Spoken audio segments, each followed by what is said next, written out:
So this is your diffusion imaging cheat sheet. So I'll just do one board today.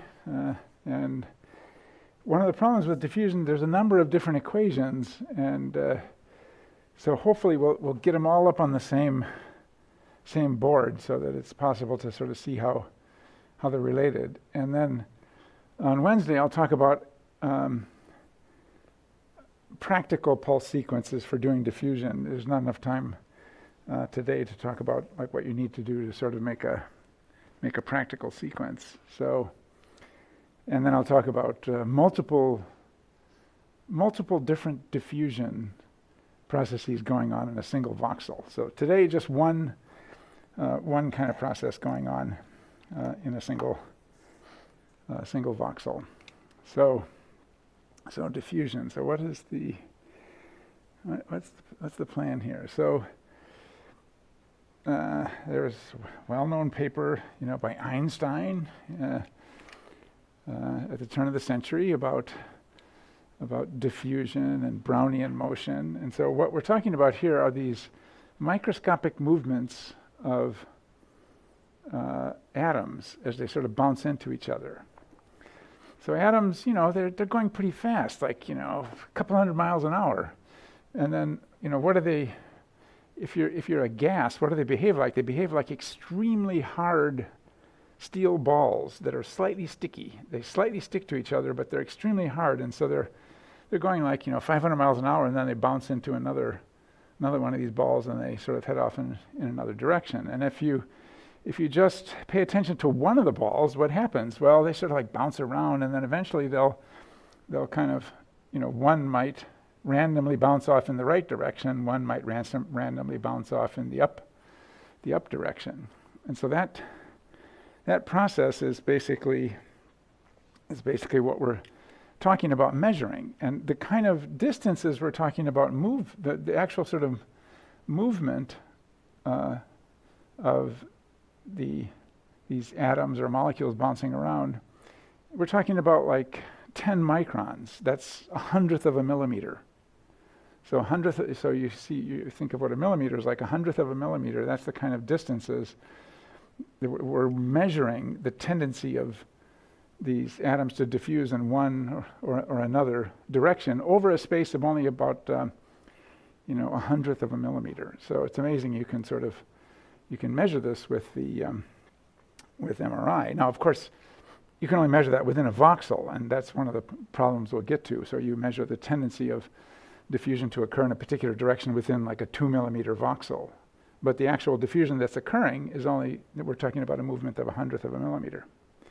So if we start off, if we have our coordinate system, so here's our coordinate system, y, x, z.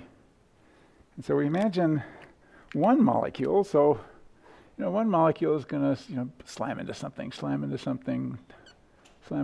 and then it might end up over here after a period of time.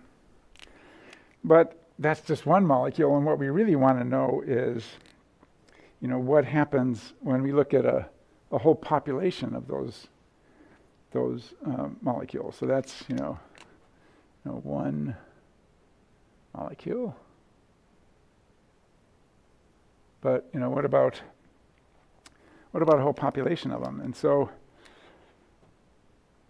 here's that same coordinate system, but now we imagine we start out a whole bunch of molecules right in the middle and let them all diffuse.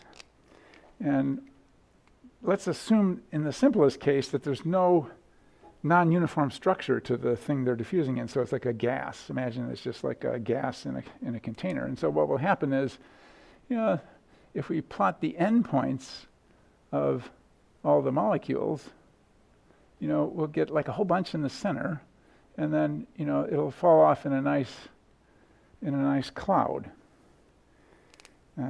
around there. And so it's time dependent. So this is a population.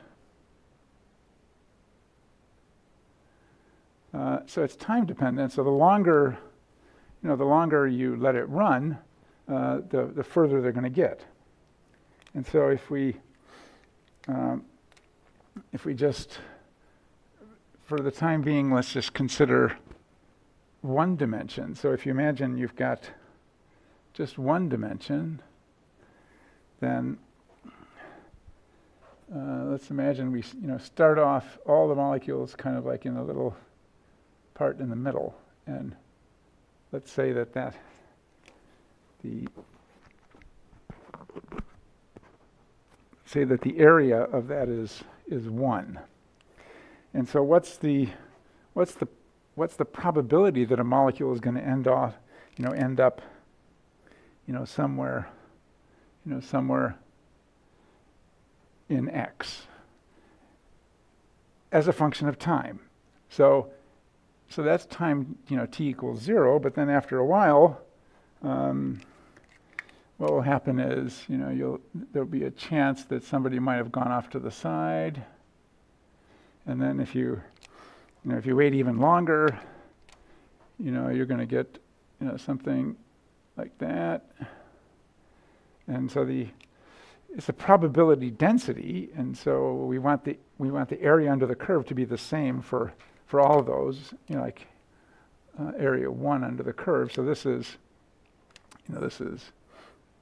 t equals 0. This is t equals mid, and this guy's t equals late.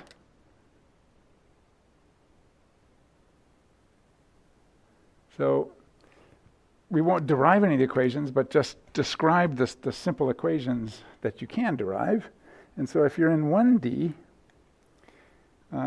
the equation is basically that Gaussian. So this is called Gaussian diffusion because the shape of this probability density curve, so the probability that you would have gotten to a particular point, turns out to be just a Gaussian. So basically, the standard deviation of that is equal to a very simple equation, which is just 2 times the apparent diffusion coefficient times time, and then the square root of that. So this guy is the apparent, just a number, apparent diffusion coefficient. So that's just a single number that just says, how diffusey are you? But how diffusey are you depends, how far you got depends on the amount of time. So those are 2 separate things. So you could sort of have a strong tendency to diffuse, but you haven't diffused very long, in which case, you'll still be close to the middle, and vice versa, all different combinations. So that's the equation. This is the equation for 1D, and the equation for 3D is actually very simple. So the equation for 3D is just square root of 6 dt. So deriving that is sort of more complicated, but we'll just say somebody did it. Okay, so that describes the probability of a molecule ending up at a given distance from where you started. So the problem is, what are we actually talking about sort of in real life? So, let's take a voxel here. Okay, here's a voxel. So what's actually in there? Oh man, there's just like, if it's a piece of the brain, here's a pyramidal cell, and it's got some spines on it, and then there's like a bunch of axons coming in, and they're synapsing, and you got little balls there, and then there's other cells. They're all just like jammed in there. There's another pyramidal cell there, which allows stuff to diffuse up the apical dendrite, and then there's some other axons that are just coming through and going somewhere else, and then maybe there's some that are sort of going off at an angle like that. It's just like an unholy mess of what's actually in there. And then there's water, the whole, all those neurons are little lipid membranes, but outside of them there's water, and that water can move around, more easily. So there's, extracellular versus intracellular. So it's and so what are we doing? So we're saying, screw all that. We're just going to approximate that with one number. This one number that just says that whole mess, and so, because it's just one number, that's why it's the apparent diffusion coefficient for some complicated mess. Yeah, sort of approximated by one number. So, so it's important to sort of keep in mind, and we'll talk about, are there ways to try to sort of fish apart like diffusion inside the cell from diffusion outside the cell, and there are. But at the beginning, we'll just assume like there's a particular D that goes, that there's a particular D that just describes that whole mess. Okay, so how does the fundamental, pulse sequence for detecting diffusion or causing diffusion weighting, what's the fundamental way that you can make something diffusion weighted, make an image diffusion weighted? And so it's kind of like inversion recovery, where, like with inversion recovery, you do an inversion and then you wait until two differently recovering things, when one of them crosses zero, and then you do a 90 and do some imaging. And so that first, you can think of that first 180 pulse as just sort of preparing your signal to make it have a certain kind of a weighting. And that's the way diffusion is. It's some additional gradients that you put on that weight the image, and then you go ahead and do a whole regular image collection.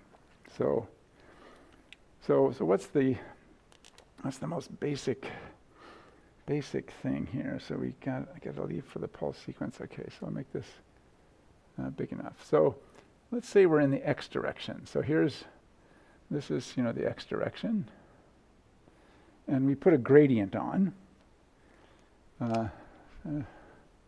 Make that one dotted. So we put a gradient on, and I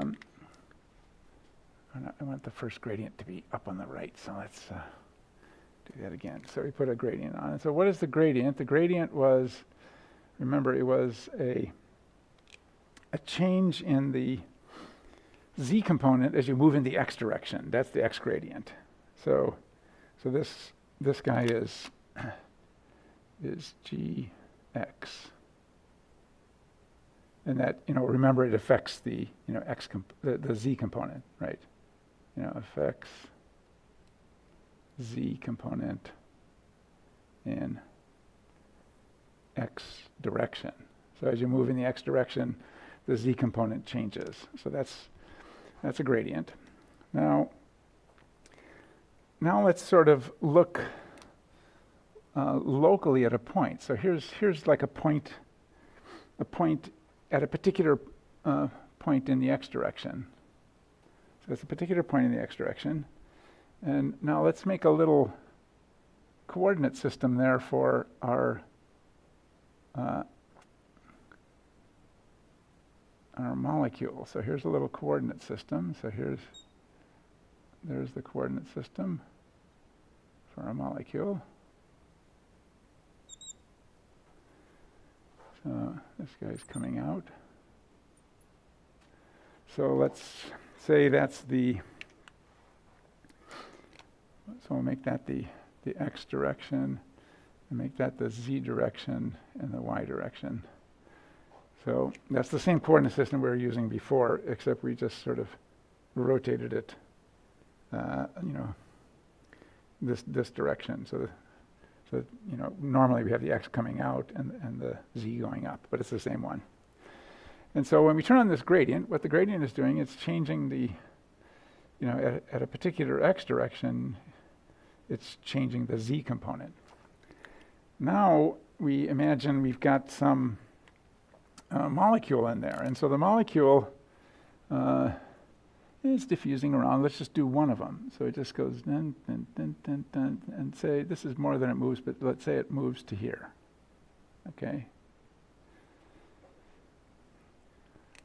So when we first turn on the gradient, what are we going to do? We are going to mess up the spin phase. So the stronger the gradient is on, the more it will cause the protons to precess at different frequencies. And so say it didn't move at all and it just stayed right in the middle, we would mess it up a whole bunch. We would mess it up a whole bunch, cause dephasing, cause a drop in the signal. So that's the fundamental idea, is that when we turn on a gradient, what does it do? It kills the signal because it gets all the spins out of phase. That's the fundamental idea of a gradient. And so why would we want to do that? Well, so the plan is we turn a gradient on really strong, completely mess everything up, and then we wait for it to diffuse for a while. And then after it's had a chance to diffuse, we then turn the gradient on exactly in the opposite direction. So this is, conceptually, this is like point A. We turn it on that way. Then conceptually, B, we let some diffusion occur, and then conceptually C, we turn it on the opposite way. And so what will happen is, if it didn't diffuse at all, when we turn it on the opposite way, it will unwrap all that mess we did. So say we got this, say it didn't diffuse at all, and we turn the gradient, we turn the gradient on at the beginning and wrap this guy up 1,000 times. So it got 1,000 cycles ahead of where it was supposed to be. And then at that point, and then we waited for it to diffuse, and it just didn't happen to go anywhere. It bounced around and just sort of stayed back where it was. Then we turn the gradient on the opposite way, we unwrap all those 1,000 cycles, and everything's good. But if it diffuses, what's going to happen is it's going to, let me just put it out a little further so I can make this drawing a little bigger. If it diffuses, what's going to happen is it's going to end up in a different part of the gradient. And so when it ends up in a different part of the gradient, that's going to get it not fixed when we turn the gradient on the opposite way. It won't unwrap the proper number of cycles. And so fundamentally, the underlying mechanism of diffusion weighting is that we turn on a gradient, mess up the spins, wait for diffusion to occur, and then unmess up the spins. And if diffusion has occurred, we get less signal. So diffusion weighting is always an attenuation of the signal. It reduces the signal proportional to how much diffusion occurred. So if no diffusion occurred, then it doesn't reduce the signal at all, ideally. So everybody's clear on that? So that's the basic mechanism. So mess up the spins, wait for diffusion to occur, unmess up the spins. If it occurred, then you're going to get an attenuation of the signal. Now, you can immediately see, well, maybe you can immediately see there's a problem here. And the problem is, we're only getting one measurement of how much the signal was attenuated. But unfortunately, we can't really tell where the signal is around kind of like a circle here. So what's going to happen is, if the diffusion went anywhere along this circle, we would get the same amount of attenuation, because, why is that? It's because there's a coordinate system, on this circle. And the coordinate system on that circle involves y and z. So where you go on that circle, say we went there on the circle, or there on the circle, or this example, there on the circle, all of those things would give the same amount of attenuation. So the measurement is fundamentally ambiguous. We don't know any of those positions along that circle perpendicular to this axis. So here's this. I'll make it thick again so it's coming out. So like that. So perpendicular to the x-axis. So in a plane perpendicular to the x-axis, the diffusion could have gone anywhere around there. We can't tell actually, where it was, not just around the circle, but it actually could be sort of like in the inner part of the circle too. All we get is effectively the projection onto the x-axis. So we only sort of end up with being able to measure this amount. And so anywhere along that circle could project onto the x-axis and we get the same amount of attenuation. So that's, I drew it a little bit bigger this time so hopefully you could see what's going on. So that's why a single diffusion measurement is completely ambiguous. It tells you something about like how much it diffused in the x direction, but you don't know what happened in the y and the z direction. Now, not only is it ambiguous about sort of like where you are around the circle, but it's also fundamentally ambiguous about what direction you went. So you can't tell whether or not it went left or right. So if it if it diffused somewhere like this over here, like this, and it ended up over here, that's will give you the same signal. So it's ambiguous about sort of plus x minus x, and then it's also ambiguous about what the y and the z components are. And so that's why we have to measure the diffusion tensor. Okay, so that's the fundamental problem with diffusion. And so if you look at how we measure it, we typically turn on a gradient in one direction, and then we wait a while and then turn it on in the other direction. And then we record an image. So what are the kind of numbers here that we characterize our diffusion sequence with? So they sometimes just call this delta or delta t. So that's how long the gradient is on. And then the distance between the two gradients, we'll call that sort of like the diffusion time. That's the diffusion time. And then how strong the gradients are is that will affect the diffusion also. So all those three things are going to affect the amount of diffusion weighting we have. Because remember, how many spins you wrap up is a function of how long this gradient was on and how steep the gradient was. And then you're also, the time is, that's the time here. So this guy is, this guy is over there. So how long you allowed for the diffusion to occur, that's going to affect it also. So all of those things affect it, and there's a convenient way of summarizing all those things called the b value. That's what the small b value. I'll come back to that, but let me just quickly draw out a pulse sequence that has the imaging part in it, so you can see how the whole thing goes together. So basically, we have.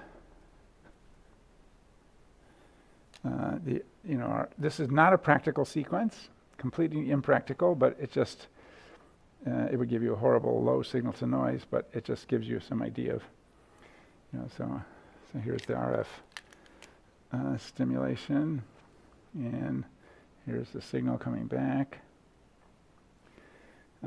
And so we first do an RF pulse, And let's just select a slice. And then now we do our diffusion weighting. And so our diffusion weighting is, let's turn, I have it turned on the, so here's our big gradient. So this is diffusion is something that uses the gradients to their fullest extent. So when the diffusion is running, the scanner is going boom, boom, boom. You can feel it bouncing around. Because in order to get a good amount of attenuation, we have to use a large gradient. And so we turn the gradient on, wait for some diffusion to occur, and then turn it on the other way. Now, we don't have to just turn it on the phasing code direction. That was the phasing code. You can turn it on in all three directions at the same time.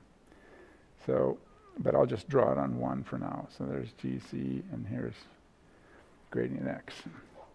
And so at this point, we've done our weighting.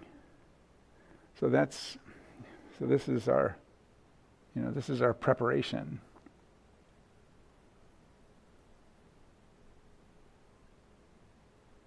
So kind of like an inversion recovery. And then here's our image. So now that we've sort of prepared by sort of weighting the images, now we can go ahead and do our imaging. And so we would have to do, if we were doing like a 2D slice, we would have to, record our image like that. And so then at this point, we would get an echo, and we would record that echo, and that echo would be diffusion weighted. So it's an imaging echo, so we still have like a slice and 3D measurements, but it's weighted by diffusion in this direction. So this guy is these guys are the diffusion weighting.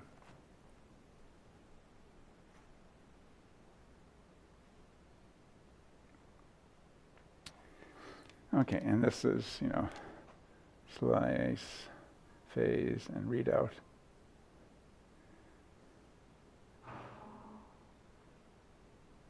Slice, phase, and readout. But like I said, if you want to measure diffusion in a different direction, like the y direction, then or the x direction, like I put here, then you would have to put the diffusion up and down lobes on the x gradient. And if you want to measure some direction in between x and y, you'd have to put them both on at the same time, or all three on at the same time. So we just drew one there. So this is, not practical, but it's just, you'd get a little bit of diffusion weighting, but just so you can sort of see clear, before we talk about a real one, we can sort of see what the basic plan is. So now we need to actually talk about the relationship between the signal and the D. And so it turns out there's a very simple equation, which is the attenuation as a function of the diffusion coefficient. So this is the first equation. And so in order to measure the attenuation, we have to sort of measure a signal without diffusion. That's the b equals 0 image. And so for a particular signal, and this is a complex valued number that we get out of the echo, and when we use that sign, it just means like take the absolute value, or take the length of a complex vector, sort of like we extend the meaning of that thing to sort of more than one component vectors, and that just means get the length of it. And that's the reason it's called ABS in MATLAB. And then we divide that. The amount of attenuation is just the signal that we get with the diffusion off. So do exactly the same thing, but just don't turn on the diffusion gradients. And so the very simple equation we get for that is just e to the minus b over d. So that's our first equation. And there's another way to write it out where you can sort of see the attenuation. So you could also write it out. You could just write it out as the the signal that we're going to get for some arbitrary diffusion direction is just equal to our b equals 0 signal. So that's our b equals 0 signal, times e to the minus b d. And remember what e, whenever you sort of multiply something times e to the minus exponent, that in your mind you think of that. Okay, start at 1 and go down. So you can see that, if we divide our signal in a particular direction by signal with all the diffusion gradients off, that tells us how much attenuation, how much reduction in the signal there was. So that's our first equation. So we've only got 1, 2, 3, 4, about 5 more to go. No problem. Okay, so that's our first one. So now what is the b? So the b was basically a combination of all these things up here. So how can we sort of summarize the total amount of effect on the diffusion signal with just one number? And I could have written all this into the b, but it's kind of easier to see. And it's confusing because, there's capital B means like typically, the magnetic field, like the B0 field or the B1 field, but that's why this one is a small b. So what's the definition of B? So there's several definitions, but we'll just put one down here. So B equals the gyromagnetic ratio squared, that's just a constant, times the gradient squared, times however long you left the gradient on squared, and then the time between the lobes minus however long you left it on divided by 3. Okay. So that's our definition of B. And it's listed on the scanner as B, so you can just sort of small b, and you can see, you can type in a number for that. And so this guy goes here. Could have written it in there, but it clutters things up a little bit. Okay, so that's B. And what it is it's just sort of a combination of how much diffusion weighting you're getting, all down into one number. And let's just make sure that we annotate this. So this guy is, particular diffusion direction measurement.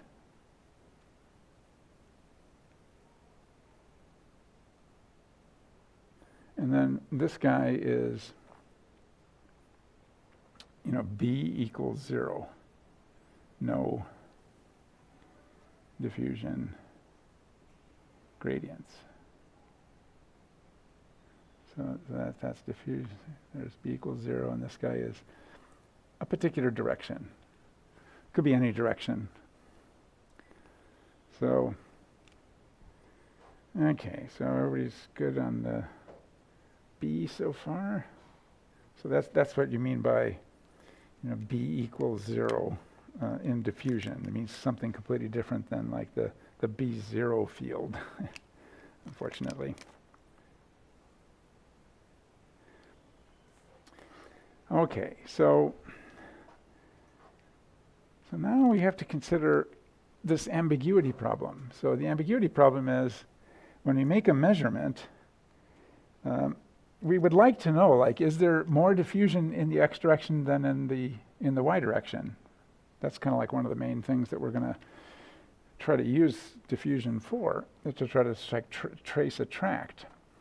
But the problem is you can see from this measurement that it's ambiguous. It just tells you like the projection onto the x-axis. It doesn't actually tell you, which direction the diffusion went in. It could have gone up or down, and you would have gotten exactly the same. If it went like this and ended up here, you would have gotten the same signal. So, and furthermore, if it went right instead of left, but it went out the same distance, in the x direction, you would have gotten the same signal. So that's why we need the tensor. So we even need more than a tensor, but we'll just start off with the tensor. And so a tensor is, so what do you use a tensor for? So let's just sort of intuitively think of what you use a tensor for. So if you go to some little chunk of something, like a little chunk of a gas or a chunk of a liquid or something, you can think of that little chunk as having a property like density, for instance. So, you could measure the density of that thing. So that would just be like, if we measure the density, that's just one number, one number. But there's other quantities that you need more numbers. And what might that be? It might be like, say there was a difference in the what the tensile strength was in this direction versus this direction. Like maybe a piece of string or something. It's quite strong in this direction, but if you pull it apart this way, it's easy to pull apart. How do you characterize that? Well, then you need more numbers. And that's the kind of situation that tensors are designed for. So if you need to sort of represent something that occurs at a point, but it somehow depends on like directions away from that point, like diffusion, then we're going to need these extra numbers just for one point. And so that's what a diffusion tensor is. It's a way of describing at one point something about diffusion directions. And so we need nine numbers. And so what is that? What is like an equation written out that starts off with d here, this the same d here, this diffusion coefficient, but includes the tensor in it. So here's that equation. So here's the d. So that's number d. So not bold d. So number d. So like a measurement of how much diffusion, how much attenuation we got, which indicates something about this d, can be decomposed into these 12 numbers. And so what are the 12 numbers? So first we have the direction we're measuring the diffusion in, because remember, UZ. So that thing is a vector, a three-dimensional vector that is whatever direction we chose to measure in. And typically, since we can't really distinguish kind of left from right, we basically just have to measure in a hemisphere. So basically so here's a hemisphere. And so we just have to measure let's measure, diffusion in that direction, and like this direction, and that direction, and this direction coming out. Because remember this is like a hemisphere sort of coming out at us. And this direction, and that. So we measure a series of different directions, but we only have to deal with one half of the hemisphere of the sphere of possible directions. So that's what this vector represents, like one of these guys. So one of those diffusion directions. So this is hemisphere of diffusion directions.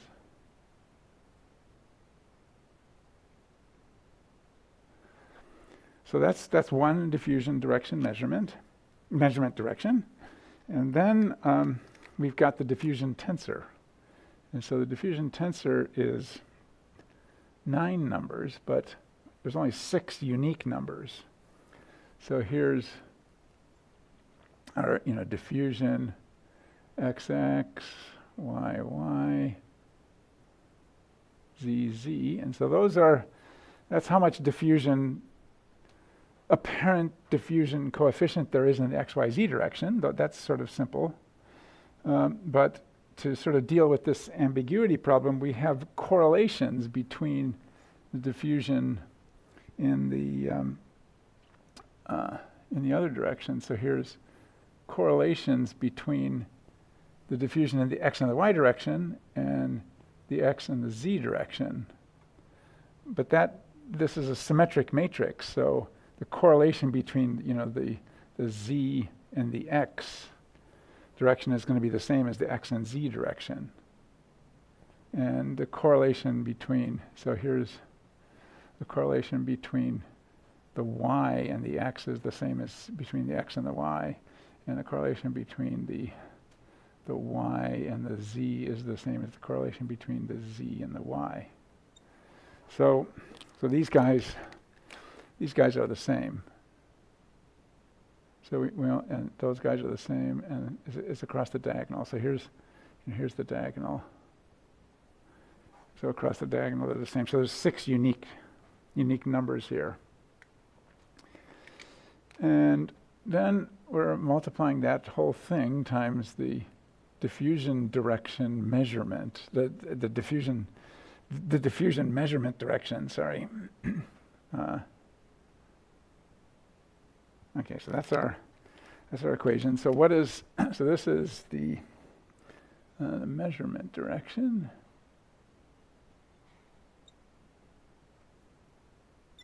This is the diffusion tensor with 9 numbers, but only 6 unique. 6 unique.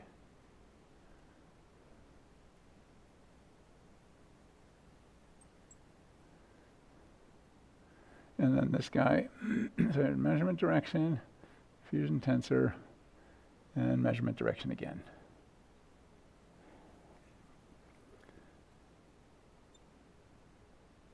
Now, when you look at this, it's kind of like, eyes glaze over, 12 numbers. So one way of sort of simplifying it is we could say instead, this number here, which is like a single measurement, I need to go a little lower. This number, which is a single measurement, is equal to the transpose of that measurement direction vector, because normally we think of a non-transposed vector as a column vector. And so if we transpose means reflect around the diagonal. If we reflect this guy around a diagonal, we get a transposed vector. And that's multiplied by this diffusion tensor matrix. So this guy's a matrix. So that's a bold D. And then multiplied by the U vector again. And so it's always important when you're looking at these things to just make sure you sort of get the scale of, what things are. And so this thing is just a number. This is a 3D vector. This is, a 3 by 3 matrix. And this is, a 3D vector. So if you look at it that way, how do you get a number out of that? Well, if you think of a matrix operating on a vector, what can it do? It can sort of rotate the vector or shrink or grow the vector or both at the same time. But once we operate this guy on the vector, we end up with just another vector. So the effect of this thing is to give us a vector, and then we're just multiplying it by another vector, but look at that multiplication. That multiplication is going to be a dot product. So it's just going to be kind of the x times the x of the vector that we get out of here plus the y times the y of the vector we get out of here plus the z times the z out of the vector we get out of here. So when we do that, then we just get a number, single number, and that's our measurement. And so basically what we're saying is that we need to measure all these numbers in here, and we need to sort of do multiple measurements, at least 6 measurements plus a B0 measurement, in order to fill in all those numbers that are describing a single measurement. So we need like 7 equations effectively, because we need the B0 also, in order to figure out what the meaning of that one is. Because the meaning of it is, it's somewhere around these 2 circles, either in the left or the right direction, and that's not enough information to actually figure out what the direction the diffusion actually is in. So that's the horror of the diffusion tensor. And it only gets worse from here, but not too much worse. And here's sort of a simpler way of thinking of that. Okay, so now, once we've got that, so that's the measurement direction, diffusion tensor, measurement direction again. And what are these off diagonal? We'll just put it here, off diagonal. What is the meaning of those? It's correlation between directions. So this guy, this guy means like the correlation in the apparent diffusion coefficient between the x and the y directions. And so that's what those additional numbers in the tensor mean, because it's because of this problem, going back to this problem, because we can't really, from a single measurement, we just really can't tell.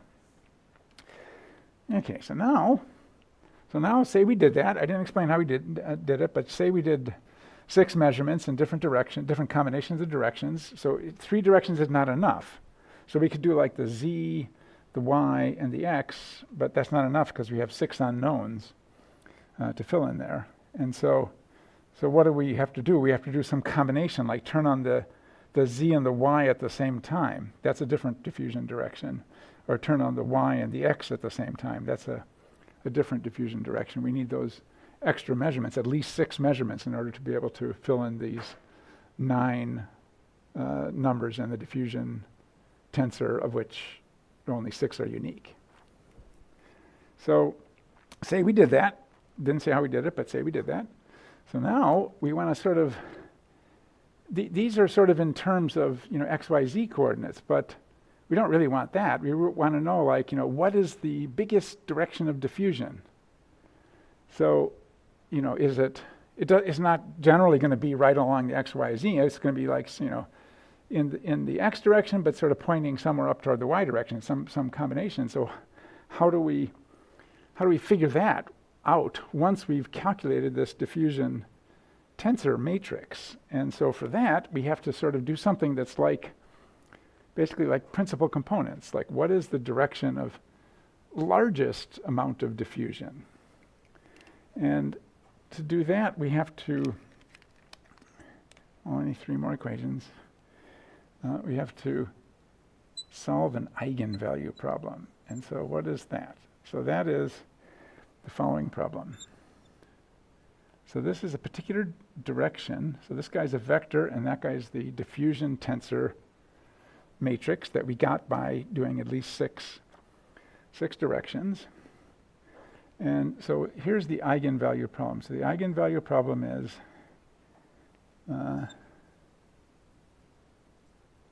this problem here. And so what does that mean? So this means when we operate the diffusion matrix, the diffusion tensor matrix, on a vector, on an unknown vector. So this guy is unknown. Unknown. And there's actually 3 of these. Unknown.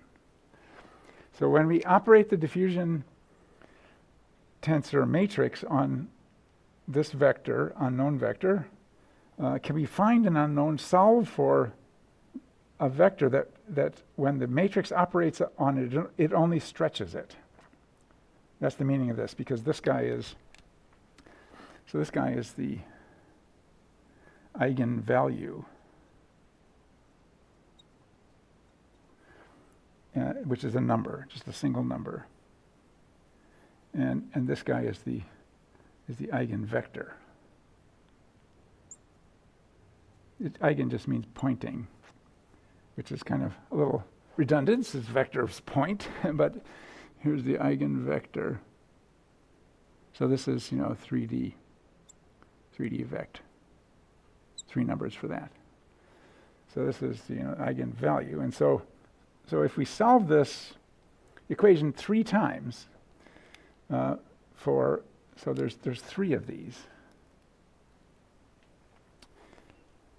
What we can do is we can essentially find the coordinate system that's the natural coordinate system. You can sort of think of it as just rotating the coordinate system so that it lines up with one axis being the direction of most diffusion, and then a perpendicular axis being the direction of the next most diffusion, and then a perpendicular to both of those two, just like the XYZ coordinate system is, that's the axis of least diffusion. So it's just a way of sort of characterizing this matrix that is in terms of X, Y, and Z, but what we really want is like, what is the natural coordinate system for it? So that's what solving the eigenvalue problem means. So like finding kind of like the natural coordinate system. So when we do this, we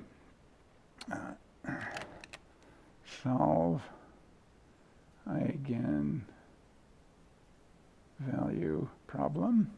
There's many different things that so this is like when we were talking about convolution, like there's a zillion different things where you need to solve an eigenvalue problem. This is just one of thousands of examples. And what's the end result? 12 numbers, right? So 12 numbers. So we've got 3 eigenvalues and then 3 eigenvectors, but each of the 3 eigenvectors has 3 coordinates, XYZ coordinates, so we get 12 numbers total. So, and it's kind of like this, there's 12 up here too, 12 numbers up there too. And what does that give us? That gives us kind of the natural coordinate system for the diffusion directions estimated by this diffusion tensor. And so how is that drawn out? It's often drawn out as like a little 3-dimensional pill. So imagine here's the 3-dimensional coordinate system, and we've got a little pill in there. So imagine like a little pill sort of pointing out in a particular direction like that. And this is, so here's like, imagine it's like a little 3-dimensional pill coming out at you like that. And so what are the eigenvectors? So the eigenvectors are, this direction is the first eigenvector, and then the next most elongated part of the ellipsoid, little pill, is the second eigenvector, and then the least elongated one is the third. So those are the 3 eigenvectors. And the eigenvectors are sort of normalized the same length, and the eigenvalues tell you how long they are. And so the eigenvalue will tell you how long this first eigenvector is, and then how long the second eigenvector is. And these guys are all perpendicular to each other, just like a 3-dimensional coordinate system would be, XYZ coordinate system, but now we've rotated it. So what is this actually sort of telling you? It's telling you it's not an actual surface. What it's telling you, eigenvex plus eigenvalues equals a pill. It's a little pill. Now, what is it actually telling you? What it's telling you is, I'll just draw it for one axis. It's just telling you what that Gaussian, what's the width of that Gaussian going in this direction. So, here's the standard deviation of that Gaussian. So it doesn't actually have a surface. I mean, you could say it's a surface if you just take the eigenvector and sort of make an ellipsoid around the eigenvectors. But really what it is it says, here's the width of the Gaussian that describes the diffusion in the direction in which the diffusion is the greatest. And then there'll be another smaller Gaussian for these other diffusion directions, which I'll just leave out, but you can sort of get the idea. Now, is that a very good description of what's actually going on? No, it's not. Here's the actual situation. An actual situation up here. Actual voxel. That's a terrible description of it, because think of how simplified it is. It can't even describe crossing fibers. So say the diffusion actually looks something like there were some fibers, going in this direction, and there are also some fibers going in this direction. So that means like there's some diffusion in this direction, and then there's also some diffusion in this direction, and then we can't tell whether it's left or right. And so say that was the actual diffusion pattern. This method, even though it's a tensor, it's still going to just say, well, the only thing I've got is an ellipsoid. And so I'm going to summarize this as that direction. Now, that's not the right direction, right? Because, it's actually going this way and that way, and it's just going to sort of average it out and say, like, the only thing I can do is an ellipsoid. So that's what, diffusion tensor sounds fearsome, but it's actually really under-describing what's going on here. Because it's forcing it into a simple Gaussian diffusion that just has Gaussians in the 3 axis, even though we rotated it. Okay, so what can we do with that? Only 2 last equations. And so these are, what we're going to talk about are the rotationally invariant,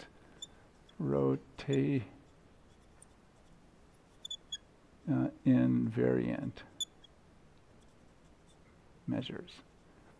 And what does that mean? So one of the problems is if you think about the fact that you could be in the scanner in different directions, the diffusion, say like your corpus callosum diffusion is sort of going left to right, but what if you were tilted like this? Then it's not going to be going left to right, it's going to be going sort of slightly pointing up. And so one simple way of taking this diffusion tensor and then making some measurements out of it that don't depend on what exact orientation your brain was in the scanner in are the following. And so one of them is the apparent diffusion coefficient, or sometimes it's called the mean diffusivity. So these are 2 sort of useful. So this is apparent diffusion coefficient, and this one is sometimes they call it mean diffusivity. So you can just take those eigenvalues. The eigenvalues, remember, are just like the length, not the direction. We'll just ignore the direction, and just average them. And so if we just take those 3 eigenvalues and just average them, that's a lambda, 3 divided by 3. Then that's just the average of the eigenvalues, and that tells you average eigenvalues. Those are just 3 numbers, not vectors. We have to figure out the vectors in order to get the numbers. So they're all tied up to each other, so we can't not figure out the vectors. We have to figure them out, but then we just throw them out and just use the average eigenvalues. And what that tells you is just pretty much how much diffusion is going on here. Is there a lot? We don't care about the direction, but is there a lot or is there a small amount? And it could be very anisotropic, like a lot of diffusion along the x-axis, none along the y. And then there could be another place that has a sphere of diffusion, and if they have the same amount, sort of like total amount of diffusion in all directions put together, then they have the same mean diffusivity. And so it's a measurement that doesn't depend on what the orientation is. That's the rotationally invariant measure. So that's only one more equation to go. So what about something that kind of takes more advantage of the different directions?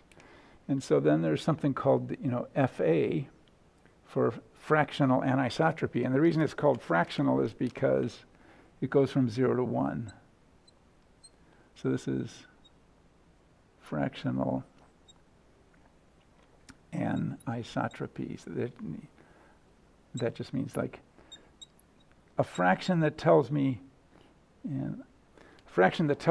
how different is the diffusion in different directions, but not paying any attention to what the directions are. So it's like we ignore what the directions are, but we say, is one of the directions, whatever it is, more elongated than the other direction? Do we have like an elongated pill, or is it like a sphere? So a sphere would be 0 for fractional anisotropy. It means like the diffusion's the same in all the directions. And then an elongated pill would be a high fractional anisotropy, but it doesn't matter what orientation the elongation was in. And so the equations for that one is a little more complicated. So we just take the eigenvalues and subtract them all from each other and square them. So here's the eigenvalues, 1 minus 2 squared. The squared will get rid of the sign. It'll make it positive no matter what the sign is. So here's 2 lambda 2, 3 squared, squared plus lambda 1, 3 squared.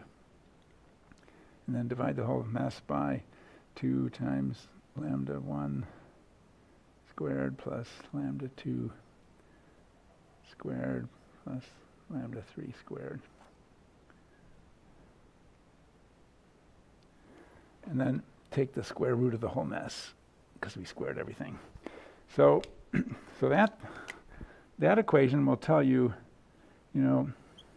what kind of how elongated is your pill, but it's rotationally invariant, so it doesn't matter what the direction is.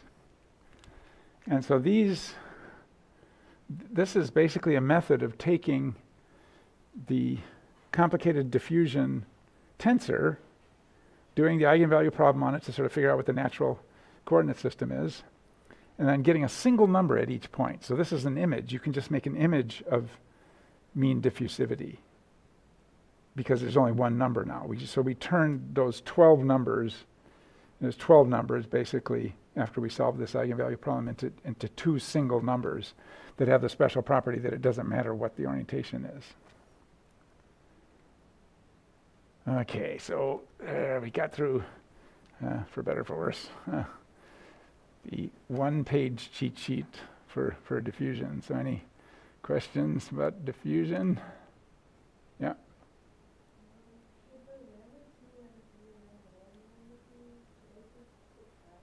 Oh, yes, yeah. Good point. Yeah, there's subtraction in there. There you go. Very good. Yeah, so they're just, it doesn't matter what order you do it in because you're squaring, yeah. Okay, so we didn't really talk about this. It's kind of, I suppose it's disappointing. It's like we haven't even talked about track tracing, like how do we do track tracing? But these are two straightforward measures that you can do after you've taken a diffusion tensor measurement that tell you something about the brain.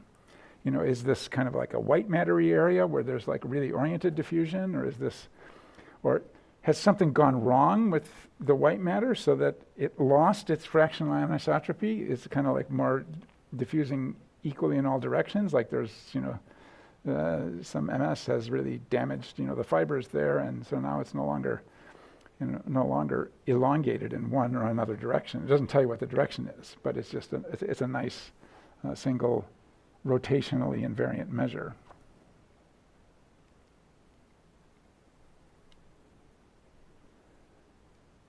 Okay, so I didn't go through the completely gory details of how you would sort of simultaneously solve these equations, and you can stick more than 6 directions in there. You can stick like 100 directions and still come up with a tensor.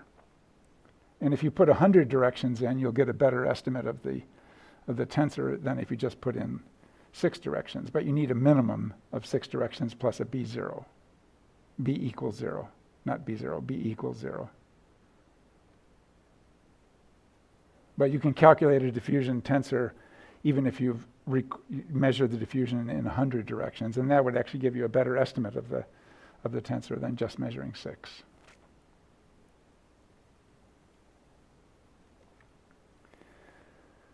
Okay, stunned silence. So we'll head on Wednesday into what's a practical diffusion sequence. This one isn't practical. What's a practical diffusion sequence, and then also what about measuring different compartments within this voxel that have different diffusion properties? Is there a way to do that? There is a way to do that, to try to sort of look at, the difference between diffusion what's the proportion of diffusion that's inside cells versus diffusion that's outside cells that has a different property, but it's all embedded within that one voxel. So Wednesday will be like actually trying to escalate a little bit closer to the, the actual situation, that we have in an actual voxel with a bunch of complicated stuff in it.